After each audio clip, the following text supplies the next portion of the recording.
शादी 7 जन्मों का बंधन होता है। विवाह के बाद इस बंधन में 2 परिवार बंध जाते हैं और कई नए रिश्ते बनते हैं, जिसका निर्वहन दोनों पक्षों को करना होता है।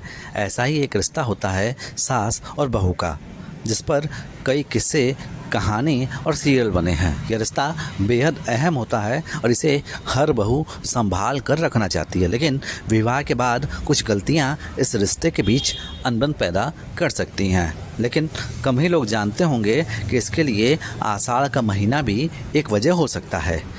ज्योतिष शास्त्र से जुड़े मुहूर्त मार्तंड के विवाह प्रकरण में इस बात का उल्लेख है कि नवविवाहिता को शादी के बाद पड़ने वाले पहले आषाढ़ मास में अपने ससुराल से दूर होना चाहिए, यानी नवविवाहिता को इस महीने में ही रहना चाहिए। लक्ष्मी नारायण प्रीतये ब्रह्म विवाह विधिना।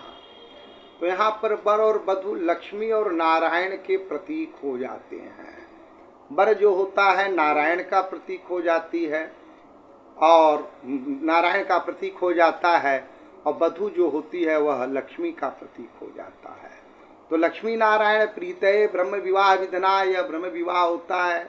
लेकिन कुछ ऐसे मास होते हैं जिन मास में इन लक्ष्मी नारायण का मिलन कुछ स्थानों पर नहीं होना चाहिए। विशेष करके अगर प्रथम आषाढ़ मास है और नव दंपत्ति का विवाह हुआ है तो उनको जो है अपने ससुराल में कन्या को नहीं रहना चाहिए। इससे उनके सास के बीच में कुछ खटास पैदा हो सकती है, कुछ ऐसी विचारधाराएं पैदा हो सकती हैं जिनसे दो लोगों की विचारधाराओं में मेल न खाएं, लोग एक दूसरे के प्रति ईर्ष्या की भावना रखें, हो सकता है शारीरिक या मानसिक टकराव की संभावना उत्पन्न हो।